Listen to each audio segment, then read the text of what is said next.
You just filled up your SUV with what you thought was the cheapest option at the pump, and you might have just made a $1,500 mistake.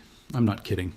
There's one specific type of fuel that millions of SUV owners use every single day, thinking they're being smart with their money, but it's actually eating away at your engine from the inside out. And the worst part, your mechanic probably won't tell you until it's too late, because by then, you're looking at a complete fuel system replacement. I've seen this destroy perfectly good vehicles in my shop, and I'm about to show you exactly which fuel you need to avoid, why it's so dangerous for your specific SUV, and what you should be using instead. This isn't about premium versus regular. This is something completely different that could leave you stranded on the highway. Stay with me here, because what I'm about to reveal will save you thousands. Hey, if you like this kind of straight-to-the-point content with no BS, help me out here. Subscribe to the channel right now. It takes 2 seconds and guarantees you won't miss any tips that could save you some serious cash. Let me tell you about a customer who came into my shop last month. Nice guy. Drove a 2019 Ford Explorer, took great care of his vehicle, always on time with oil changes, kept it clean, the whole deal. But his SUV was running like absolute garbage. Rough idle, hesitation when accelerating, check engine light flashing like a Christmas tree. He thought maybe it was the spark plugs or ignition coils. Nope, it was the fuel he'd been using for the past 8 months. Now, before I tell you exactly what fuel this was, you need to understand something crucial about modern SUV engines. These aren't the simple V8s your dad drove in the 80s. Today's SUVs, whether you're driving a Chevy Tahoe, a Toyota Highlander, or a Jeep Grand Cherokee, they all have one thing in common: high-pressure direct injection fuel systems. These systems operate at pressures between 2,000 and 3,000 psi. That's insane when you think about it. Your garden hose? Maybe 60 psi. These fuel injectors are precision instruments, machined to tolerances tighter than a human hair. And they're expensive.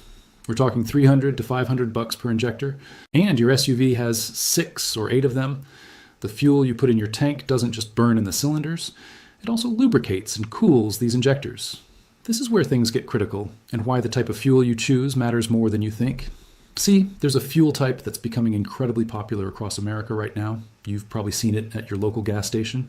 It's cheaper, sometimes 15 to 30 cents less per gallon. The signs say it's better for the environment, which sounds great, right? Who doesn't want to help the planet and save money? But here's what they don't tell you at the pump. This fuel I'm talking about is ethanol-blended gasoline, specifically E15 and higher blends like E85. Now, hold on before you click away thinking you already know this. Most people think ethanol is perfectly fine because, hey, it's in almost all our gas anyway, right? Regular pump gas is already E10, which is 10% ethanol. True, but E15 has 15% ethanol, and E85 has up to 85%. That difference might not sound like much, but it's absolutely massive for your SUV's fuel system. Here's the technical reality that nobody talks about. Ethanol is an alcohol, and it behaves completely differently than gasoline. First major problem, ethanol is hygroscopic. That's a fancy way of saying it absorbs water from the air like a sponge. When you have higher concentrations of ethanol sitting in your fuel tank, especially if you don't drive your SUV every single day, it's pulling moisture right out of the atmosphere through your fuel system's ventilation. That water then sits in your tank, and water is the absolute enemy of your fuel system. It causes corrosion in your fuel lines, your fuel pump starts deteriorating, and those expensive injectors I mentioned, they start getting internal rust and deposits. Second issue, ethanol is a solvent. It dissolves rubber and plastic components that weren't specifically designed to handle high ethanol content. A lot of SUVs built before 2012 have fuel system components that simply cannot withstand E15 or E85 exposure long term. Your fuel lines start breaking down internally, little pieces of deteriorated rubber float through your system, clog your fuel filter, and eventually jam up your injectors. I've pulled apart fuel systems that looked like someone poured sand through them. Third problem, and this is the one that gets most people, ethanol has significantly less energy content than pure gasoline. We're talking about 30% less energy per gallon with E85. What does that mean for you? Terrible fuel economy? That money you thought you were saving at the pump? You're spending it all back because you're filling up way more often. I had a customer with a Dodge Durango who switched to E85 thinking he'd save money. His fuel economy dropped from 22 miles per gallon on the highway down to 15. He was actually spending more money per mile driven. But here's where it gets even worse. And this is what mechanics see all the time, but most SUV owners have no clue about.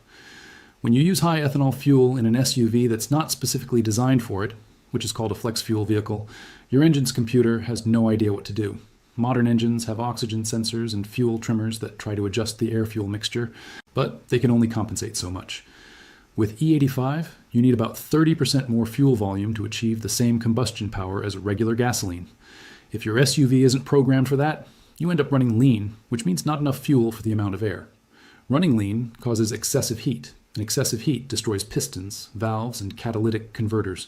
Your catalytic converter alone is a $1,200 to $2,000 part on most SUVs. I've seen cats completely melted inside because someone ran E85 in a non-flex fuel vehicle for 6 months. The performance suffers too. You'll notice your SUV feels sluggish, hesitates during acceleration, might even misfire under load when you're merging onto the highway or pulling a trailer. And if you live in a cold climate, forget about it. Ethanol makes cold starts significantly harder because it doesn't vaporize as easily as gasoline in low temperatures. Now you might be thinking, okay, but how do I know if my SUV can handle ethanol blends? Great question. First, check your owner's manual. It'll specifically say if your vehicle is flex fuel compatible. You can also look at your gas cap or the fuel door. There's usually a label. Flex fuel vehicles will have a yellow gas cap or a yellow ring around the fuel filler neck, and it'll say E85 compatible right there. If you don't see that, don't use anything higher than E10, period. Even if the gas station attendant tells you it's fine, even if your buddy says he's been using it for years, doesn't matter. Your specific SUV model matters. Here's my professional recommendation after 15 years of working on these vehicles. Stick with top-tier gasoline. I'm talking about brands like Chevron, Shell, Mobil, or Costco Gas. These brands have detergent packages that actually clean your fuel system as you drive. They meet something called top-tier standards, which means they have higher concentrations of cleaning additives than the EPA minimum requirement. Is it slightly more expensive? Yeah, maybe 5 to 10 cents more per gallon than the cheapest no-name station. But you're protecting a $20,000 to $60,000 investment. For the octane rating, use exactly what your owner's manual recommends. Most SUVs run perfectly fine on 87 octane regular. Some luxury SUVs and performance models require 91 or 93 premium. Don't overpay for premium if your manual says regular is fine, but definitely don't cheap out and use lower than recommended either. And absolutely avoid E15 and E85 unless your SUV is explicitly designed for it. Let me give you some real numbers here. The average cost to replace a complete fuel system on a modern SUV runs between $3,000 and $5,000. That includes the fuel pump, fuel lines, injectors, and labor. Compare that to spending an extra $3 per fill-up on quality gasoline.